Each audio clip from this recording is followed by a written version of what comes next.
Donc, juste après, nous avons l'outil grille de perspective en fait. Cet outil nous permet de pouvoir générer sur notre espace de travail une grille, comme vous pouvez le voir. Et cette grille nous permet en fait de pouvoir réaliser des formes en perspective suivant un angle de vue assez spécifique. Par exemple, pour mieux comprendre de quoi il est question, nous allons réaliser une figure géométrique justement avec l'outil grille activé. Vous allez vous rendre compte que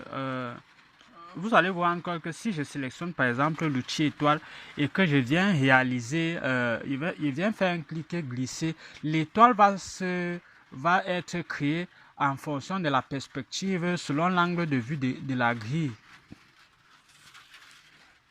En fait, voilà ça à quoi il sert pour être assez objectif. Et vous pouvez ainsi prendre l'initiative de définir l'angle de perspective à laquelle doivent s'aligner les objets que vous allez créer dans votre scène. En fait.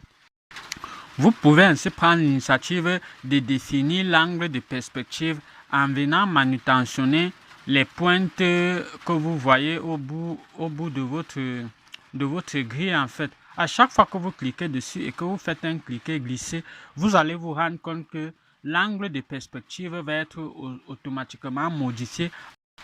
Si par exemple je sélectionne l'outil rectangle et si je me mets à dessiner mon rectangle ou mon carré au niveau de la scène, vous allez vous rendre compte que il va suivre l'alignement selon la perspective qui a été définie en fait.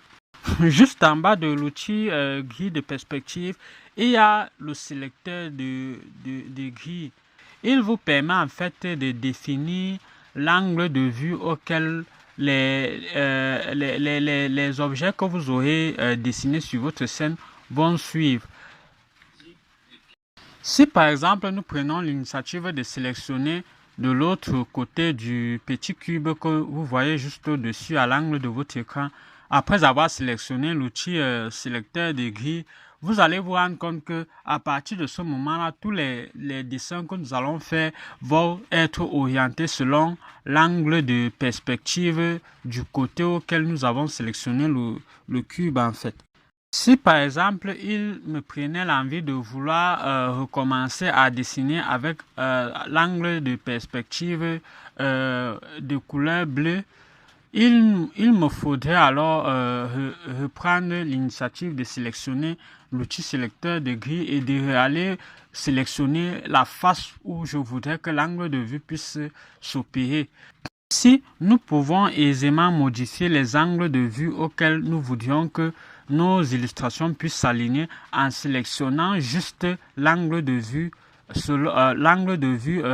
selon les différentes faces que nous présente le cube en fait.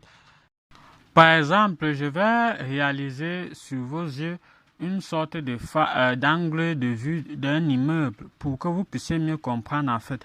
À chaque fois que je prends l'initiative de sélectionner une face, tous les dessins que je fais vont se faire selon l'angle de vue de la face en question.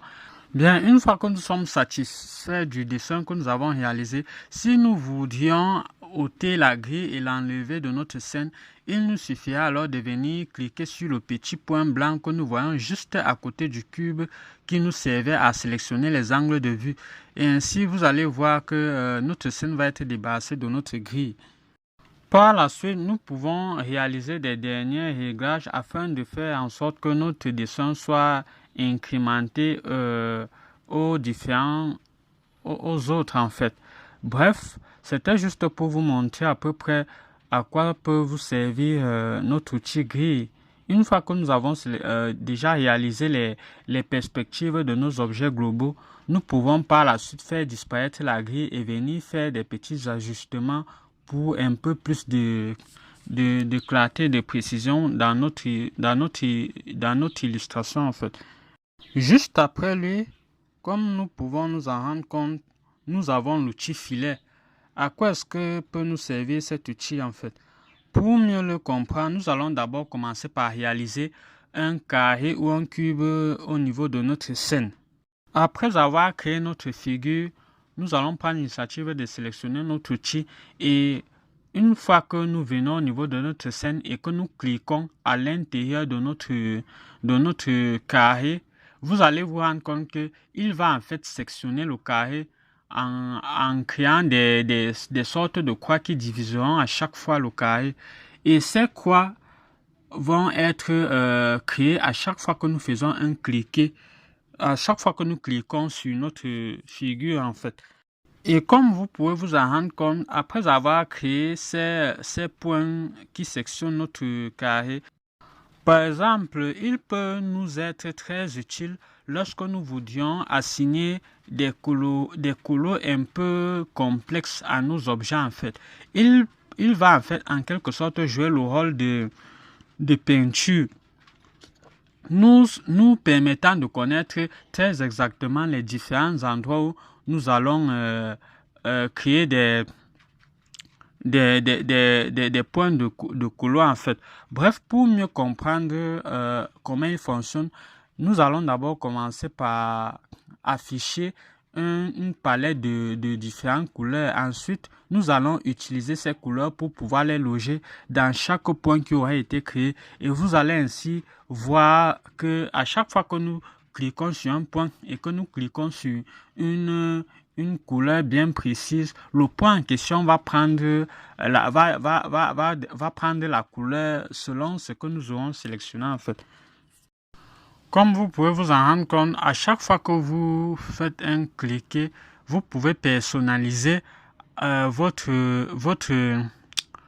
objet, soit en ajoutant des points sur lesquels vous allez ajouter des colos, soit en déplaçant les points pour que la colo suive en fait les déplacements.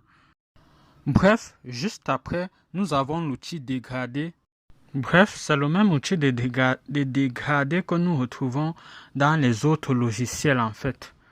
Une fois que nous sélectionnons notre objet et que nous sélectionnons l'outil dégradé et que par la suite nous venons sélectionner le menu dégradé sur votre droite, je veux dire.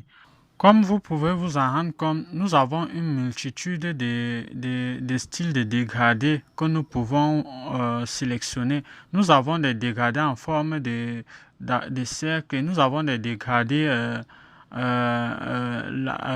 bref, nous avons beaucoup de versions de dégradés. Une fois que nous avons sélectionné la version de dégradé, nous pouvons venir par la suite éditer les couleurs de notre dégradé et à chaque fois que nous l'éditons sur la palette, vous allez vous rendre compte que notre objet se met à jour automatiquement en fonction des couleurs que nous assignons en fait. Bon, après avoir personnalisé nos couleurs et après avoir assigné différents modèles de couleurs, nous pouvons par la suite prendre l'initiative de passer à autre chose en fait. Bref, après l'outil dégradé, qu'est-ce qu'on a? Juste après, nous avons l'outil pipette. À quoi peut bien nous servir l'outil pipette? Avant, nous allons d'abord commencer par créer deux figures au niveau de notre scène. Deux rectangles pour être plus précis.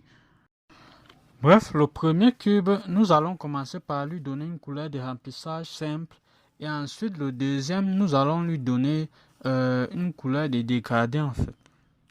Donc, après avoir assigné une couleur de dégradé à notre objet, nous allons par exemple prendre l'initiative de lui attribuer une couleur de contour. Bref, nous allons lui mettre une épaisseur assez épaisse. Bref, une fois que nous l'avons créé, bon, nous allons plutôt modifier le deuxième carré. Nous allons plutôt sélectionner un cercle pour que cela soit un peu plus précis. Donc, une fois que nous avons créé notre cercle, nous aurons ceci. Bon, admettons un moment que nous voudrions que le cercle que nous venons de créer doit avoir le même aspect et le même paramétrage qu'à notre rectangle que nous voyons au-dessus.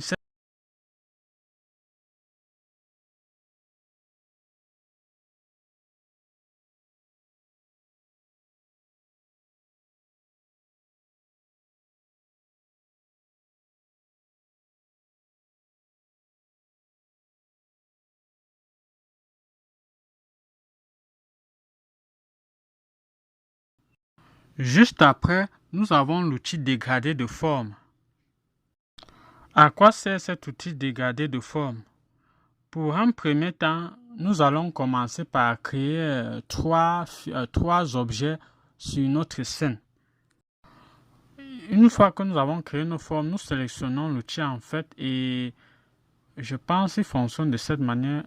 Nous sélectionnons le premier objet, le deuxième ainsi que le troisième. Ou plutôt non, c'est pas ça. En fait, nous allons d'abord commencer par nous allons d'abord rapprocher nos trois objets pour qu'ils puissent en fait se toucher en fait.